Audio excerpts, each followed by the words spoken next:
तो चलिए शुरू करते हैं। बुद्धि के अंतर्गत अपन ने जो है पिछली क्लास में जो अपना चैप्टर चल रहा था वो था क्या, संवेगात्मक बुद्धि। चूंकि बुद्धि के अंतर्गत हमने लगभग 5-6 क्लास में पूरी बुद्धि को समझा, बुद्धि के प्रकार देखा, बुद्धि की परिभाषा देखा, बुद्धि की विशेषताएं देखा, बुद्धि के जो सिद्धांत अलग अलग वो देखा, बुद्धि का जो आईक्यू लेवल का जो सारणी है जो किन्ने दिया है, टर्मन ने दिया है, उसको देखा। इसके बाद बुद्धि के अलग अलग परीक्षण को देखा। कल मैं आपको एक बढ़िया टॉपिक पढ़ा रहा था बुद्धि के अंदर अंतर्गत संवेगात्मक बुद्धि। क्या संवेगात्मक बुद्धि? संवेगात्मक बुद्धि का मतलब होता है इमोशनल इंटेलिजेंस। क्या इमोशनल इंटेलिजेंस। अब संवेगात्मक बुद्धि के अंतर्गत इमोशनल इंटेलिजेंस के अंतर्गत जो है कल अपन ने ये देखा था कि संवेगात्मक बुद्धि को पढ़ने के लिए हमें पढ़ना पड़ेगा संवेग। क्या संवेग? संवेग मतलब क्या? इमोशंस। संवेग मतलब क्या? इमोशंस, है ना। इमोशंस जो है, अब इमोशंस में हमने देखा था कि मनुष्य को जो है अलग अलग समय में चेहरे पर भी भाव दिखते। देखो इमोशंस जो है महसूस तो अंदर होते हैं लेकिन चेहरे पर भावात्मक क्रिया के द्वारा भी दिखाई देते हैं। जो अंदर ही अंदर मुस्कुरा रहा है उसका चेहरा कहीं ना कहीं गवाही देता है कि ये मुस्कुरा रहा है। जो अंदर ही अंदर जलन भाव से, द्वेष से, है ना, कुड़ापा टाइप का या जो ईर्ष्या हो रही है उसका अलग ही चेहरा दिखता है। इधर उधर जो आंखें होती है वो दिख जाता है। जो शोक से व्याप्त है उसका चेहरा भी शोकाकुल दिखता है। तो इमोशंस आपकी बॉडी से प्रदर्शित होते हैं।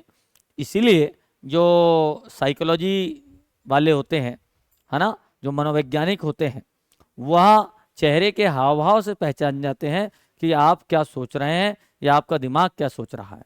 समझ में आ रहा है क्या? ठीक। अब कल हमने देखा था कि मनुष्य को जो है अलग अलग समय में अलग अलग भाव आते हैं। उन्हीं भाव को हम इमोशंस कहते हैं। और इमोशन शब्द जो है लैटिन भाषा, ग्रीक भाषा, ये यूनानी भाषा के काय से बना? वैशाली कल नहीं आई थी बेटा, इसलिए तेरे इमोशंस जो है शांत दिख रहे हैं।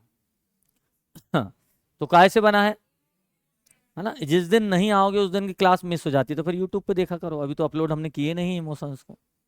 क्या इमोशन शब्द लैटिन, ग्रीक या यूनानी भाषा की इमोवियर शब्द से बना, जिसका मतलब होता है उत्तेजित दशा, टू मूव, गति करना, गति करना। अलग अलग मनोवैज्ञानिक ने अलग अलग बताया कि भाई वाटसन ने कहा कि जन्म के समय कितने संवेग होते हैं? 3। कौन कौन से? भय, क्रोध और स्नेह। जन्म के समय कितने होते हैं? 3 होते हैं, भय, क्रोध और स्नेह। जबकि ब्रिजेश का कहना है कि जन्म के समय एक ही होता है, उत्तेजित दशा, और बाद में कितने हो जाते हैं? 32। ऐसा ब्रिजेश का कहना है। संवेग सकारात्मक भी होते हैं, नकारात्मक भी होते हैं। संवेग सुखद भी होते हैं और दुखद भी होते हैं। तो प्रेम, दया, स्नेह कैसे संवेग? करुणा सकारात्मक। क्रोध, ईर्ष्या, द्वेष, जलन, लालच कैसे संवेग है? नकारात्मक संवेग है। फिर हमने देखा था कि संवेग जन्मजात होते कि अर्जित होते हैं? जन्मजात होते हैं। सब में संवेग की मात्रा एक सी होती है, अलग अलग होती है? अलग अलग होती है। संवेग आते एकदम से लेकिन जाते धीरे धीरे। ज्यों ज्यों संवेग बढ़ते हैं बुद्धि काम करना बंद कर देती है। इसलिए जब भी क्रोध आए, दया आए, स्नेह आती, प्रेम आए, काम प्रवृत्ति आए, तो थोड़े समय के लिए सोचना चाहिए क्या कि हम पढ़े लिखे हैं और हमने पढ़ा है क्या? संवेग आते तो एकदम से है, और जब ज्यादा संवेग आते हैं तो बुद्धि काम करना, और ज्यादा संवेग में लिया गया निर्णय हमेशा गलत और हानिकारक हो सकता है। इसके बाद हमने देखा था कि संवेगों का दमन नहीं करना चाहिए बल्कि उसका शोधन करना चाहिए या परिमार्जन करना चाहिए। समझ में आ रहा है? उसका एकदम से दमन नहीं करना चाहिए, ये हमने देखा था। अब इसके बाद जो है संवेग हमारी कार्यक्षमता को बढ़ाते हैं कि नहीं बढ़ाते हैं? संवेग हमारी कार्यक्षमता को बढ़ाते कि नहीं बढ़ाते हैं? संवेगों का प्रभाव हमारी कार्यक्षमता पर पड़ता है कि नहीं पड़ता है? पड़ता है। खुशी के साथ, आनंद के साथ कोई काम करेंगे तो ज्यादा करेंगे, दुख दर्द और या बहुत ज्यादा शोक से या प्रेशर से करेंगे तो कम करेंगे। अब बात करते हैं संवेगात्मक बुद्धि, भावात्मक बुद्धि, इमोशनल इंटेलिजेंस की। इमोशनल इंटेलिजेंस का मतलब क्या, कितने प्रकार की होती है, किसने बताया, ये सब हम देखते हैं। सॉरी। तो गुरु, ऐतिहासिक दृष्टिकोण से अगर देखा जाए तो संवेगात्मक बुद्धि का सबसे पहला प्रयोग 1990 में हुआ और ये अमेरिका के प्रोफेसर है जॉन मेयर और पीटर सलावे।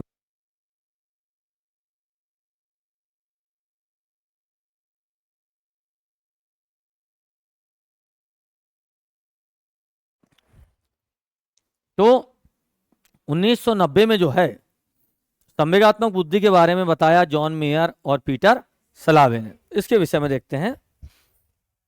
ऐतिहासिक दृष्टिकोण से सबसे पहले अगर देखा जाए तो इमोशनल इंटेलिजेंस के बारे में 1990 में बताया किसने? John Mayer and Peter Salovey. ये थे अमेरिका के। कहाँ के थे गुरु? अमेरिका के थे। इन्होंने सबसे पहले इमोशनल इंटेलिजेंस के बारे में बताया। सर्वप्रथम 1990 में अमेरिका के जो व्यक्ति थे जॉन मेयर और पीटर सलावे, इन्होंने इमोशनल इंटेलिजेंस के बारे में बताया। हालांकि अगर देखा जाए वर्तमान में हम इमोशनल इंटेलिजेंस को जिस बृहद रूप में, बड़े रूप में देख रहे हैं, उसका श्रेय जाता है डेनियल गोलमैन को। किसको? 1995 में पूरा जो मुख्य श्रेय जाता है वो जाता है डेनियल गोलमैन को। आपसे पूछा जाएगा कि इस इमोशनल इंटेलिजेंस के बारे में सबसे पहले किसने बताया, तो आपका जवाब होगा जॉन मेयर एंड पीटर सलावे। आपसे पूछा जाएगा श्रेय किसको जाता है, जनक कौन है, कौन होगा? Daniel Goleman. डेनियल गोलमैन ने पूरा इमोशनल इंटेलिजेंस पर रिसर्च किया वर्षों तक और 1995 में 2 किताब लिखा। समझ में आ रहा है क्या? जवाई आ रही है कि जमाई आ रहा है?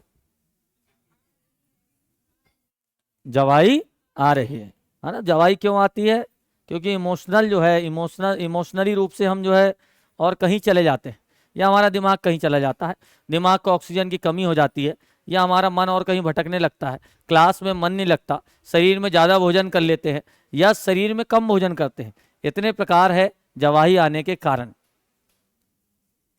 तो ये दूर रहे, ऑक्सीजन की यहाँ कमी हो नहीं सकती, क्योंकि है ना, इस शहर का सबसे बड़ा पार्क अपने सामने है, जस्ट पूरी ठंडी प्योर ऑक्सीजन आ रही है, प्योर 100%, है ना।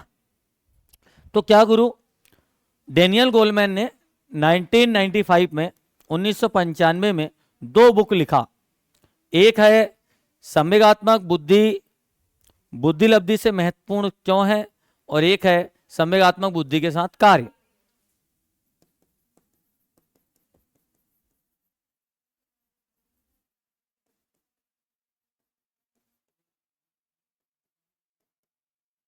एक बुक है संवेगात्मक बुद्धि के साथ कार्य और एक बुक है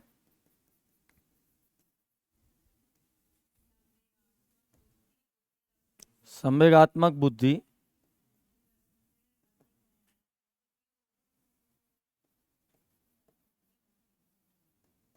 बुद्धिलब्धि से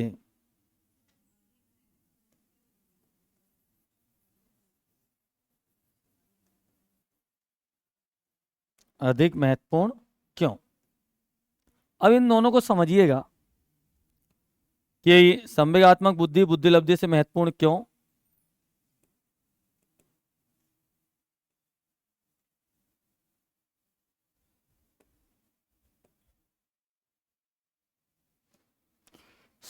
ये बुक इन्होंने लिखा, मतलब इन बुकों को आप समझिए। इनका ये कहना है कि संवेगात्मक बुद्धि के साथ इन्होंने काम किया कई समय तक, इसलिए एक बुक लिख दिया संवेगात्मक बुद्धि के साथ कार्य। किसने? डेनियल गोलमैन ने। और दूसरा जो है संवेगात्मक बुद्धि बुद्धिलब्धि से महत्वपूर्ण क्यों।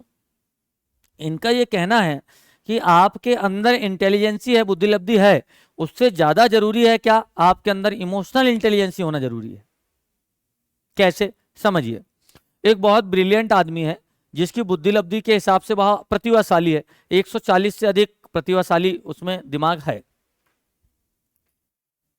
10वीं में उन्हें 90-92% बनाया, 12वीं में बनाया, खूब पढ़ा, खूब रटा, खूब आगे बढ़ा, लेकिन एड़ा टाइप का है, मुझे ये नहीं करना तो नहीं करना टाइप का।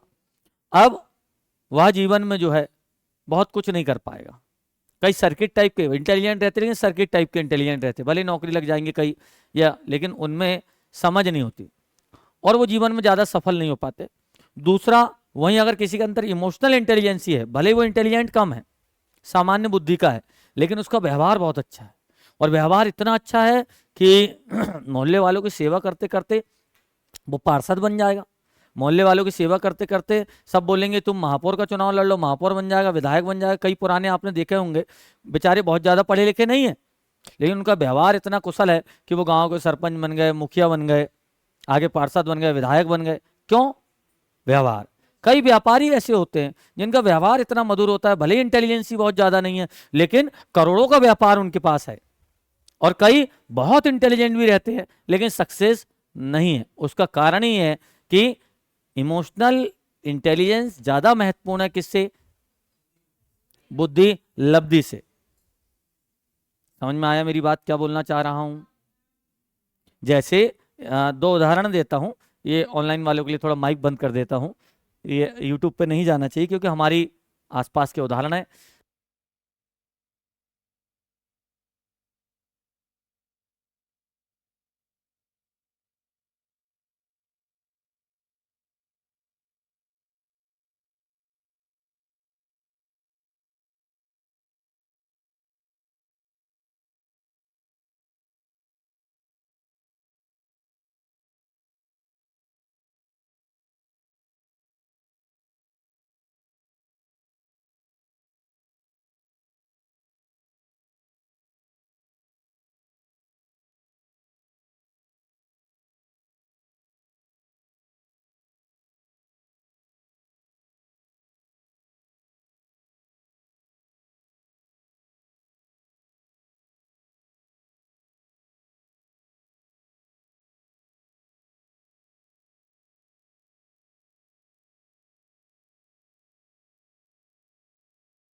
बस चलिए आगे देखते हैं।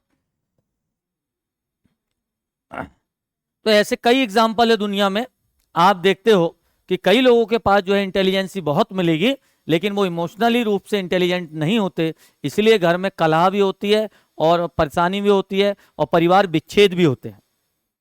लेकिन कई ऐसे करोड़ों ऐसे लोग हैं जिनके पास भले ही वो ज्यादा इंटेलिजेंट नहीं है, लेकिन इमोशनल इंटेलिजेंस, उनका व्यवहार बहुत अच्छा, तो वो सब मैनेज कर लेते हैं। इसीलिए डेनियल गोलमैन ने लिखा कि संवेगात्मक बुद्धि बुद्धि लब्धि से महत्वपूर्ण क्यों। तो ज्यादा जरूरी क्या है? संवेगात्मक बुद्धि, इमोशनल इंटेलिजेंस। अब बात करते हैं इमोशनल इंटेलिजेंस की, कि इमोशनल इंटेलिजेंस जो है इसके सूत्र किसने दिया, इमोशनल इंटेलिजेंस हमें क्या क्या मैनेज करके देती है, और इमोशनल इंटेलिजेंस हम क्यों पढ़ रहे हैं, इसकी विशेषता क्या है। तो आइए देखते हैं। इमोशनल इंटेलिजेंस के जो है बुद्धि लब्धि के मॉडल है तीन। कितने मॉडल है? तीन मॉडल है।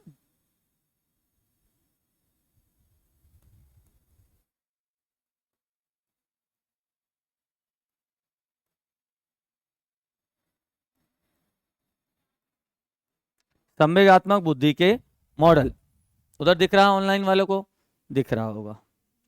चलिए यहीं से बता रहा हूं, एक मॉडल यहां लिख देते, दो मॉडल, तीन मॉडल यहीं बन जाएंगे। पहला मॉडल है संवेगात्मक बुद्धि के मॉडल में हम देखेंगे नया पेज में, तो ये देखेंगे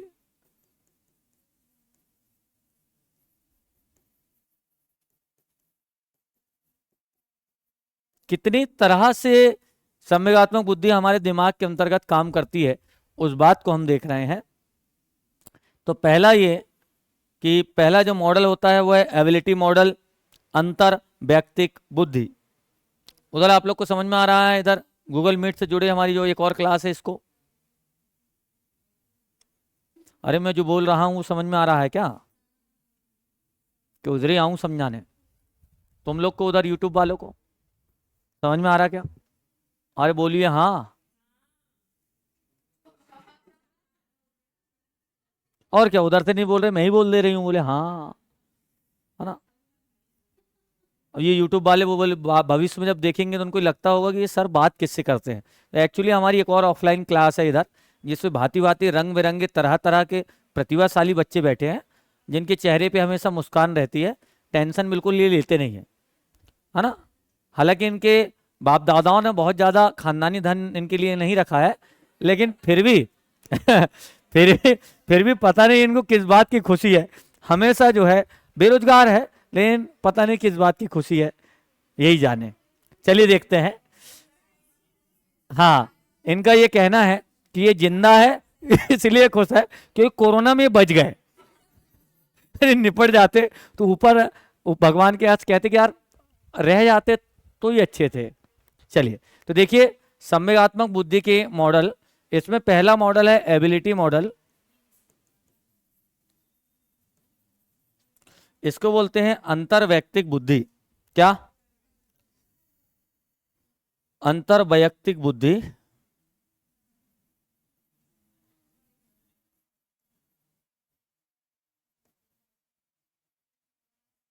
इसके बारे में बताया है आपको जो है जॉन मेयर और पीटर सलावे। किन्ने? John Mayer and Peter Salovey. ठीक चल रही यूट्यूब पे क्लास? ठीक ठीक चल रही? देखते कुछ लोग? क्या क्या उसमें कोई परेशानी समझ में आ रही? फीडबैक दे देना, वैसा अपन उसमें इंप्रूवमेंट कर लेंगे, अभी तो शुरुआत है ना। शुरुआत में अभी अपन 1,000 घंटे तक पहुंच चुके हैं, 500 सब्सक्राइबर हो चुके हैं। अगले 15 दिन में 4,000 सब कर कुरा लेंगे। अगले 2-3 महीने में अपन और आगे बढ़ेंगे और फीडबैक लेकर जो उसमें त्रुटियां हैं, कमजोरियां हैं, मिस्टेक है, परेशानियां, उसको दूर करेंगे। और फिर जिला स्तर पर, प्रदेश स्तर पर, राष्ट्र स्तर पर, और उसके बाद जो है इंटरनेशनल में खेलेंगे अपन। चलिए तो कुछ हो ना हो, हौसले बुलंद होना चाहिए। समझ में आ रहा है क्या? कुछ हो ना हो, हौसले। देखिए एक सब्सक्राइबर था 500 तक पहुंचे कि नहीं, तो ये भी सफलता है। 5 लाख तक, 5 करोड़ तक पहुंचेंगे और नहीं भी पहुंचे तो क्या 500 कम है क्या? 0 और 500 में कितना फर्क है? 499, पूरा पूरा 500 का फर्क है। समझ में आ रहा क्या? इसलिए एक सीढ़ी, फिर दूसरी, फिर तीसरी, फिर तीसरी, चौथी, पांचवी चलिए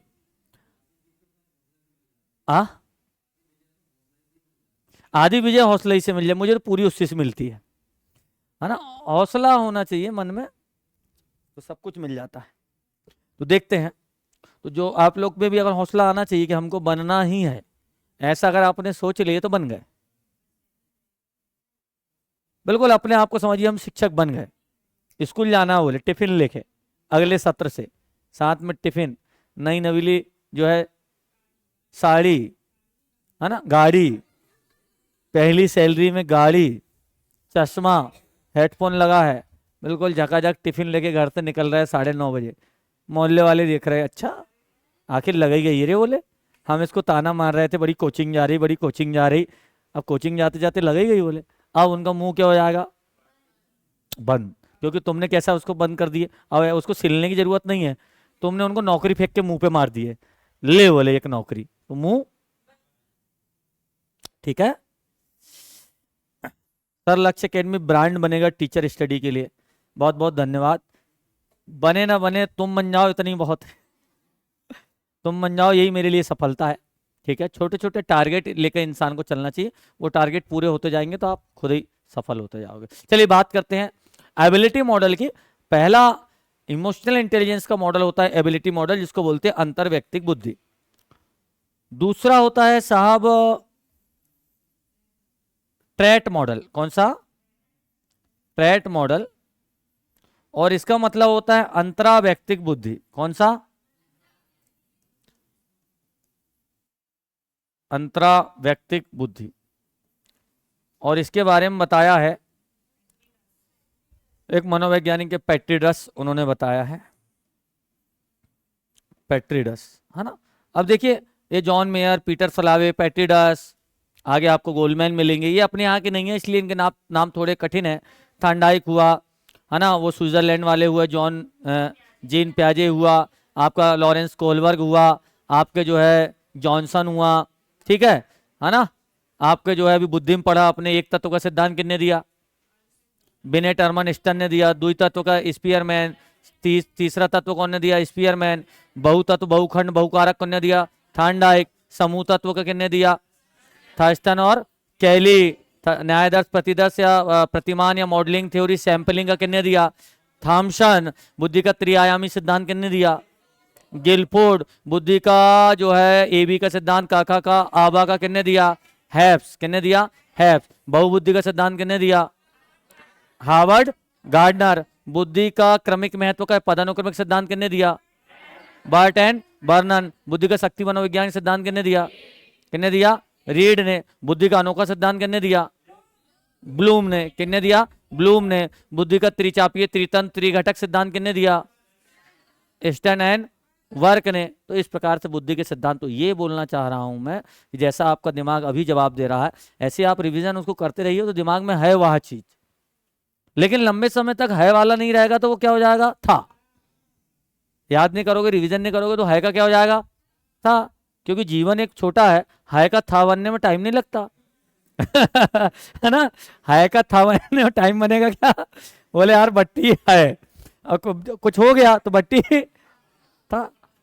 तो इसीलिए मैं हमेशा कहता हूं कि जीवन बहुत छोटा है, इसको आनंद के साथ जियो, क्योंकि है का था बनने में समय नहीं लगता। फोटो चढ़ जाएगी कोई मतलब नहीं है, तो आनंद के साथ रहो, मूल विषय है। तो दूसरा मॉडल है कौन सा? ट्रैट मॉडल। और तीसरा मॉडल है मिक्स्ड मॉडल। कौन सा? मिक्स्ड मॉडल, यानी मिश्रित बुद्धि लब्धि।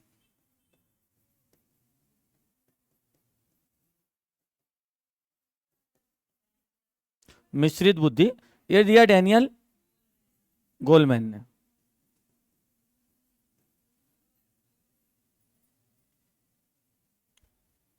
अरे समझ में आ रहा क्या? है ना। तो बात करते हैं, डरना मत बट्टी, मतलब उदाहरण दिया मैंने रे, है ना। कोई भी जा सकता है। अभी तू है, 70 साल बाद रहेगा था, 20 का हो गया ना, 90 तक जिएगा, ज्यादा मत कोशिश करना। एक बहू बेटा रोटी पानी नहीं देते ना, बुढ़ा बोले मर ही नहीं रहा है, तो एबिलिटी ज्यादा नहीं जीना चाहिए। कितना जिए ये जरूरी नहीं है, कितना करके जिए ये जरूरी है, तो अपने को करके जीना है। चलिए देखते हैं। एबिलिटी मॉडल का मतलब होता है, देखिए संवेगात्मक बुद्धि हम पढ़ रहे हैं, इमोशनल इंटेलिजेंस। इमोशनल इंटेलिजेंस के अंतर्गत बुद्धि 3 तरह से काम करती है, ऐसा ये मनोवैज्ञानिक का कहना है। एक बुद्धि काम करती है, आप सामने वाले की भावनाओं को समझते हैं, उसको जानते हैं और फिर उसका उचित प्रबंधन करते हैं, उसके हिसाब से अपना व्यवहार करते हैं, तो उनके अंदर होती है एबिलिटी मॉडल। अंतरव्यक्तिक बुद्धि, अंतरजातीय मतलब 2 जातियों में, अंतरदेशीय मतलब 2 देशों में, अंतर जिला मतलब 2 जिला में, और अंतर व्यक्ति मतलब 2 व्यक्तियों में। तो जब आप सामने वाले व्यक्ति की भावनाओं को जानेंगे, उसको अच्छे से समझेंगे और समझने के बाद फिर उसके हिसाब से आप व्यवहार करेंगे, तो उसका मतलब है आप में कौन सा मॉडल है? अंतरव्यक्तिक बुद्धि या एबिलिटी मॉडल। अंतरव्यक्तिक बुद्धि या एबिलिटी मॉडल, ठीक है। जो दिया किसने? John Mayer and Peter Salovey. अच्छा, जैसे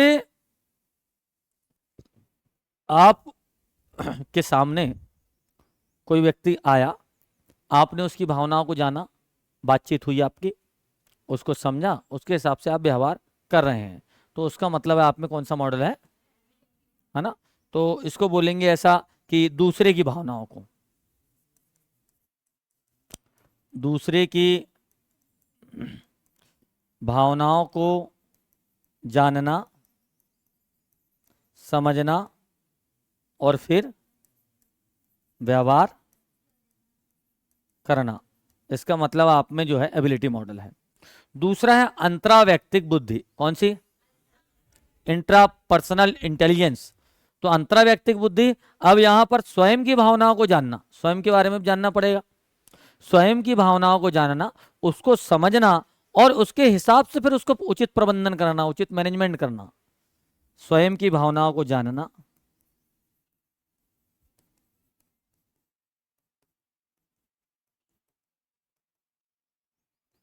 स्वयं की भावनाओं को समझना और उसके हिसाब से उचित प्रबंधन करना।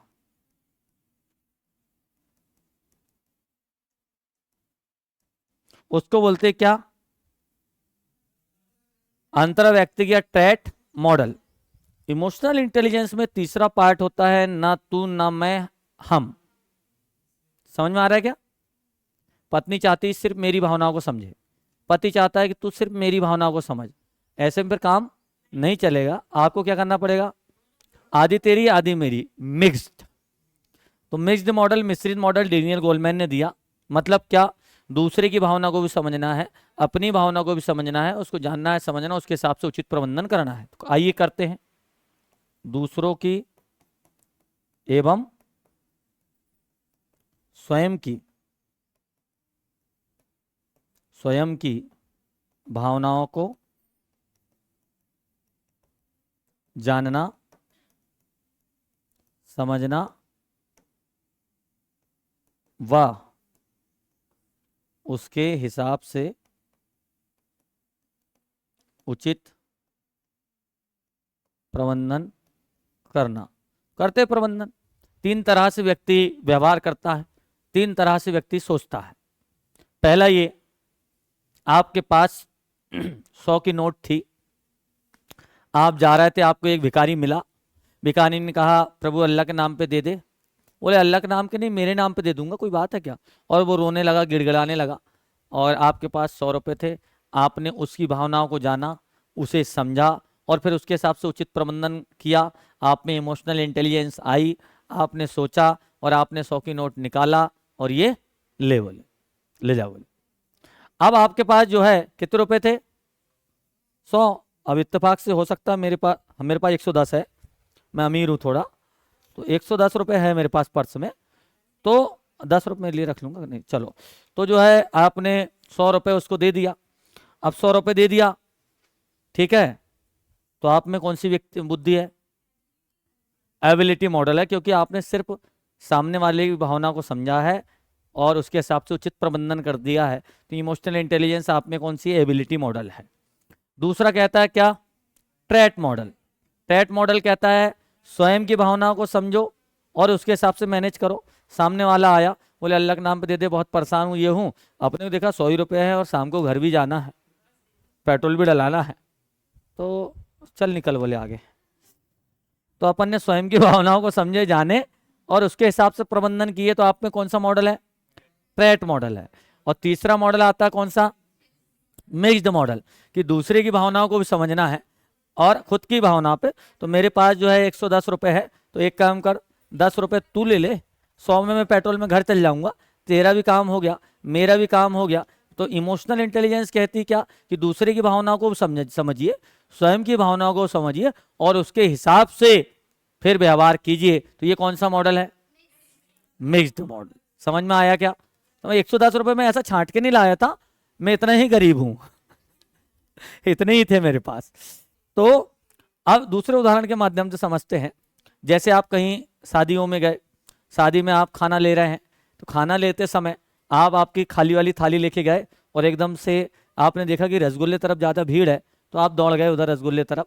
तो वहाँ पर देखा आपने कि 4 रसगुल्ले थे। तो अब आपने आपकी भावनाओं को या दूसरी भावनाओं को या सबकी भावनाओं को क्या करे, देखिए अब आपके साइड में 2 बच्चे भी खड़े हैं, एक बुजुर्ग भी खड़ा है और पीछे बहुत लोग हैं। फिलहाल आप 4 लोग हैं। अब आपने क्या काम किए कि बच्चा भी कह रहा है अंकल मैं ही लूंगा, मुझे दे दो। बुढ़ा कह रहा है बेटा मेरे को खा लेने दे रही, तू खा ही लेगा, मैं तो जाने वाला हूँ बोले। तो आपने कहा कि ठीक है, आपने जो है दूसरे की भावनाओं को जाना, समझा, और वो इमोशनल इंटेलिजेंस के हिसाब से आप बह गए, इमोशन में बह गए। आपने जो है चारों रसगुल्ले, 2 इसको दे दिए, 2 इनको दे दिए, जय सिया राम। अब चारों दे दिया आपने, तो ये दूसरे की भावनाओं को समझना हो गया। तो आप में कौन सा मॉडल हो गया है? Ability model. दूसरा स्वयं की भावनाओं को जानना। अब आपने कहा है कि ठीक है एक काम करते हैं, तुम क्या बताओगे? बोले वो बुड्ढा बोल रहा नहीं अंकल शुगर हो जाएगी। बोले आप निकलिए, आपकी जगह ऊपर हो गई। बच्चों को बोले चल रहे उधर दूसरी जगह कुछ खाओ, पॉपकॉर्न वॉपकॉर्न रसगुल्ला खाएगा। चारों रसगुल्ला आपने पेल दिए, तो आपने सेम स्वयं का स्वार्थ सिद्ध किया। मिक्स्ड मॉडल यह कहता है कि 4 लोग हैं, आप एक तू भी ले ले, एक तू भी ले ले, एक तू भी ले ले, एक मैं ले लेता हूँ, तुम्हारी भावनाओं का भी आदर सम्मान हो गया, मेरी भावनाओं का भी आदर सम्मान हो गया, और बढ़िया काम चलते रहे। ये है मिक्स्ड मॉडल जो दिया किसने? ये सही सबसे अच्छी इमोशनल इंटेलिजेंस कौन सी होगी? ये होगी कि नहीं? है ना? सबसे अच्छी इमोशनल इंटेलिजेंस कौन सी होगी? में सबसे अच्छा मॉडल कौन सा बताया गया है? हाँ, ये क्वेश्चन भी आया है कि सबसे अच्छा मॉडल कौन सा है, तो सबसे अच्छा मॉडल है मिक्स्ड मॉडल। कौन सा? Mixed model. समझ में आया क्या? तो ये मिक्स्ड मॉडल के विषय में बता रहा था आपको। अब तो जब भी परिस्थिति आए तो ऐसे हिसाब से मैनेज करना पड़ेगा, न तेरी न मेरी, क्या हमारी। हम सबकी भावनाओं को हमको समझना पड़ेगा। दुनिया में, घर में, परिवार में, सब जगह ऐसी परिस्थिति आती है कि अपने को तीनों स्थिति में सोचना पड़ता है कि मेरे बारे में, अकेले के बारे में सोच लूँ, क्या इसी के बारे में सोच लूँ, क्या हम दोनों के बारे में सोचूं। तो हम दोनों के बारे में सोचेंगे तो जिंदगी अच्छी चलेगी। अरे हाँ कि ना? ना कौन है वे? ना वाले कौन है? अच्छा, दोनों के बारे में सोचेंगे इसलिए ना बोला, ठीक है। नहीं, मैं पूछ रहा था समझ में आया कि नहीं, हाँ कि ना, तो आप उधर उधर चले गए थे। दोनों के विषय में, उसके विषय में सोचने लगे थे, ठीक, उसके विषय में सोचो, कोई दिक्कत नहीं है। तो ऐसा जो है, अब देखिए ये जो इमोशनल इंटेलिजेंस है, ये काम कहाँ आती है, क्यों हम पढ़ रहे हैं, कहाँ इसकी जरूरत होती है, ये महत्वपूर्ण इसकी विशेषताएं हैं। देखते हैं। कोई भी व्यक्ति जीवन में कितना सफल हो रहा है या कितना सफल हो सकता है, इस बात की भविष्यवाणी उसकी इमोशनल इंटेलिजेंस से की जा सकती है। यानी वर्तमान में उसके व्यवहार को देखकर यह भविष्यवाणी की जा सकती है कि यह जीवन में कितना सफल होगा। अच्छा व्यवहार है तो आप कह सकते हैं कि ये जीवन में बहुत आगे जाएगा गुरु। क्यों? क्योंकि अभी व्यवहार के द्वारा मम्मी को, पापा को, भाई को, बहन को, सबको इमोशनल ब्लैकमेल करके अपना काम निकाल लेता है। बोले तो होशियार है, चतुर है। दूसरा, जीवन को सुखमय बनाने के लिए और जीवन को शांतिप्रिय बनाने के लिए सबसे ज़्यादा जरूरी है और सबसे ज़्यादा साधक है इमोशनल इंटेलिजेंस। समझ में आ रहा? कब, कहाँ, किस पर, कितनी मात्रा में इमोशंस प्रदर्शित करना है, ये कला आपको आ गई तो फिर आपको सफल होने से या जीवन को सुखमय बनाने से कोई नहीं रोक सकता। कैसे? आप देखो, कई बार है ना, घर में पति आ गए मान के चलो, और आपने वो काम करके आए और आपको कहा कि जरा पानी लेकर आना, बहुत प्यास लगी है। आप आपके काम में या बच्चों काम में किसी में लगे हैं, तो थोड़ा टाइम हो गया, उतने में पति का दिमाग खराब हो गया, फिर आप पानी लेकर आए और उन्हें गिलास फेंक दिया, और फिर वहां से कहानी चालू हो गई कि तेरे को बोली इतनी अकल नहीं है पानी लेके, और ये और वो। अभी काम कितना था, छोटा सा, लेकिन आपने संवेग कितना प्रदर्शित कर दी, इतना बड़ा कि जाती बहुत बड़ी घटना हो गई होगी। इसका मतलब आप में उतना इमोशनल इंटेलिजेंस नहीं है। समझ में आया क्या? तो इमोशनल इंटेलिजेंस यह कहती है, अब जैसे कब, कहां, कौन से इमोशन प्रदर्शित करना है। आप कहीं अंत्येष्टि में गए है ना, और कोई बुढ़ी चली गई, बुढ़े बुढ़े तो जाएंगे ना, स्वाभाविक है, जाना सबको है, लेकिन जिनकी एज हो गई 100-90, तो ऐसा लगता है कि अब चला जाए तो अच्छा है। अब वो चले गए, अब चले गए, अपन वहां गए, अब सब लोग रो रहे हैं जिनके घर के गए, और अपन हंस रहे हैं। अच्छा बुढ़ा चला गया क्या? बोले तुमको पागल कहेंगे, पागल कौन है? बोले भगाओ इसको यहाँ से। कोई एक मूवी भी है, उसमें वो हीरोइन वहां हंसती है, साउथ की है ना, तो अच्छा इमोशनल इंटेलिजेंस कहेंगे कि उसको? नहीं, क्योंकि आपको ये पता नहीं कि कब, कहाँ, कितनी मात्रा में कौन सा संवेग प्रदर्शित करना है। आप कवि सम्मेलन में गए, सब हंस रहे हैं, और आप रो रहे हैं, बोले कैसा पागल है यार ये, बोले रो रहा है, इसका मतलब आप सही जगह पे सही संवेग प्रदर्शित नहीं कर रहे हैं। आप देखते हैं बातचीत के दौरान घरों में बात कहीं की हो रही है और कई लोग बात खेत की चलती है और वो बात कौन सी निकाल देते हैं, खलियान की, तो वहां होता दिमाग खराब। बोले इसको इतनी अकल नहीं है कब कहाँ कौन सी बात करना चाहिए। तो कब कहाँ कौन सी बात करना चाहिए और कब कहाँ कौन सी बात किस तरीके से करना चाहिए, कब कितनी मात्रा में कौन सा संवेग प्रदर्शित करना चाहिए, कब चिड़चिड़ापन थोड़ा सा गुस्सा करना चाहिए, कब कौन कितना प्रेम करना चाहिए, कब कहाँ कितनी काम प्रवृत्ति होना चाहिए, कब जितने 14 संवेग है, अगर कब कहाँ किस पर कैसे और कितनी मात्रा में कितनी क्वांटिटी में संवेग प्रदर्शित करना है, ये अगर आपको आ गया तो आपके जीवन को सुखमय बनाने से कोई नहीं रोक सकता। अरे हाँ कि ना। इमोशनल इंटेलिजेंस होती है तो कई व्यक्ति उसी वस्तु को, जो 10 रुपए की वस्तु, उसको 50 में बेच देते हैं। ले जाइए ना दीदी, ले जाइए ना बहन, ले जाइए ना भाभी जी, 100 की साड़ी 500 में टिका दिए, 3 बार भाभी जी बोल के। काहे की कला है इमोशनल इंटेलिजेंस। मेरी बात समझ में आ रही क्या? इसीलिए तो डेनियल गोलमैन ने बरसों तक रिसर्च करके ये कहा है कि आपकी बुद्धि लब्धि यानी इंटेलिजेंस से जरूरी है इमोशनल इंटेलिजेंस। अरे हाँ क्या, जो काम गुस्से में, है ना, चिड़चिड़ापन में, डरा कर नहीं हो सकते, वो काम मधुर व्यवहार से, आनंद से और इमोशनल ब्लैकमेल से जल्दी हो सकते। महिलाएं लोग विशेष जानती होगी, बताने की जरूरत नहीं है कि इमोशनल ब्लैकमेल क्या होता है। समझ में? ऐसा नहीं किया तो फिर देख लेना, ठीक है, वो काम फिर वो जल्दी हो जाता है। तो देखिए, विद्यार्थियों को जीवन में मिलने वाली सफलता में ये सहायक होता है बहुत, और कामकाज की दुनिया में निपुणता प्राप्त करने में भी इमोशनल इंटेलिजेंस बहुत जरूरी है। समुदाय के अंतर्गत अपना स्थान बनाने के लिए, जिस कॉलोनी में, जिस घर में, जिस मोहल्ले में आप रह रहे हैं, अगर वहां आपका व्यवहार बहुत मधुर है, इमोशनल इंटेलिजेंस का आप पूरा भरपूर प्रयोग कर रहे हैं, तो उस मोहल्ले में, उस घर में, उस परिवार में आप ख्याति प्राप्त रहोगे, आपकी सब लोग इज्जत करेंगे, आपकी सब लोग तारीफ करेंगे। अरे समझ में आ रहा है कि नहीं आ रहा है? कोई चीज आपने मुस्कुरा के कर ली, मुस्कुरा को, अब जगह अब सास ससुर की सेवा करना ही है तो मुस्कुरा के दे दिए, लीजिए ना सासू माँ खा लीजिए, तो उनको अच्छा लगेगा। अब वही बोले ले खा ले, खिलाए तो आपने दोनों तरीका से, लेकिन तरीका अलग हो गया, तो वहीं पर व्यवहार चेंज हो जाता है। जो काम हमको करना ही है तो क्यों ना मजे के साथ करें। ये इमोशनल इंटेलिजेंस में 5 मिनट में समझा सकता। देखो 3 मॉडल है, ये इन्ने दिया, ये इन्ने दिया, इन्ने दिया, बात खत्म। वर्मा जी समझ ला का हो, है ना? तो इमोशनल इंटेलिजेंस संबंधों में, समुदाय में अपना स्थान बनाने के लिए और साथ में संबंधों में घनिष्ठता लाने के लिए, जिसका ज्यादा, जितने अच्छा इमोशनल अटैचमेंट रहेगा, जिसके अंदर जितनी इमोशनल इंटेलिजेंस रहेगी, उसके सभी से संबंध उतने ही अच्छे रहेंगे। और लास्ट में जीवन के विभिन्न क्षेत्रों में सफलता प्राप्त करने में भी इमोशनल इंटेलिजेंस का बहुत महत्वपूर्ण योगदान है। जिस क्षेत्र में भी आप सफलता अर्जित करना चाहें, वहां इमोशनल इंटेलिजेंस बहुत जरूरी है। अरे आया क्या? तो अब से इमोशनल इंटेलिजेंस का भरपूर मात्रा में प्रयोग करना है।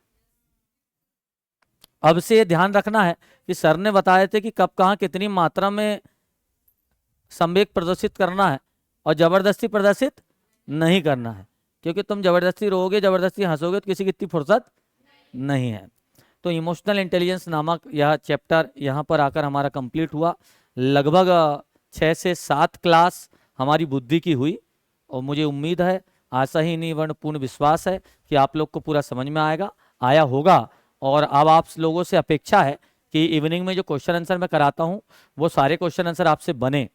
जितनी भी बुक है, अगर आपने ये 7 क्लास अटेंड, ये 6 क्लास जितनी हुई अटेंड किए होंगे, तो जितनी भी बुक है जिसमें बुद्धि से संबंधित प्रश्नोत्तर है, या जितने भी शिक्षक भर्ती से संबंधित एग्जाम हुए हैं, उसमें बुद्धि से संबंधित जितने क्वेश्चन आए हैं, वो मुझे उम्मीद है कि आपसे बनेंगे। आप करके देखिएगा। और मैं अभी रात में 3-4 दिन रेगुलर लगभग 300 क्वेश्चन कराऊंगा, उसको आप अटेंड कीजिएगा। तो ठीक है, तो यहाँ से हम इन चैप्टर को शैक्षिक रूप से सीखने के साथ साथ 2 चीजें हम सीखे हैं कि सब में एक सी बुद्धि नहीं होती, इसलिए आपके जो निजी बच्चे हैं, पर्सनल बच्चे हैं वो, और गोद लिया है तो दूसरे का है तो औरस, या आप जिस स्कूल में पढ़ाएंगे वहाँ भी आपको बच्चे मिलेंगे, और या आपका जो आप जहाँ ससुराल गए होंगे वहाँ भी कई लोग मिले होंगे, और आप क्लास में बैठे थे यहाँ भी आपको कई लोग मिले हैं। सब में एक सी बुद्धि नहीं होती है, सब में अलग अलग होती है, तो आप एक सी अपेक्षा नहीं कर सकते। मार मार के उनको जबरन रटवाना, मार मार के प्रेशर से कोई कोर्स करवाना, ये उनके लिए उचित नहीं है। जिसमें जितनी बुद्धि होगी, जिसमें जितनी इमोशनल इंटेलिजेंसी होगी, जिसमें जितनी कार्यक्षमता होगी, जिसमें जितनी योग्यता होगी, ये सब जन्मजात मिलता है वंशानुक्रम से। समझ में आ रहा क्या? उसके हिसाब से वह काम करेगा। आ रहा क्या? दूसरी चीज हमें यहाँ सीखने को मिला क्या? दूसरी चीज सीखने को मिला इमोशंस आते तो जल्दी है लेकिन जाते धीरे धीरे, और जितनी ज्यादा मात्रा में संवेग बढ़ते हैं तो बुद्धि काम करना उतना कम कर देती है। इसलिए जब भी ज्यादा संवेग हो तो 1 मिनट के लिए सोचना है कि हम क्या है, पढ़े लिखे हैं, और हमने क्या पढ़ा है, संवेग पढ़ा है। उसमें क्या पढ़ा है, या आता तो एकदम से है लेकिन जाता धीरे धीरे है, और जब आता है तो बुद्धि, और बहुत ज्यादा आता है और निर्णय लेते, वो निर्णय कैसे होते हैं, गलत हो सकते हैं। और तीसरा चीज हमने पढ़ा है, इससे हमको सीखने को मिला है इमोशनल इंटेलिजेंस, संवेगात्मक बुद्धि। तो खुद की भावना को भी समझना है, सामने वाले की भावना को भी समझना, और उसके हिसाब से फिर व्यवहार करना है। और कब, कहां, किस पर, कैसे, कितनी मात्रा में संवेग प्रदर्शित करना है, ये हमको आना चाहिए, तो हम जीवन में सफल हो सकते हैं। तो आप सब लोग को मेरा यह चैप्टर समझ में आया होगा।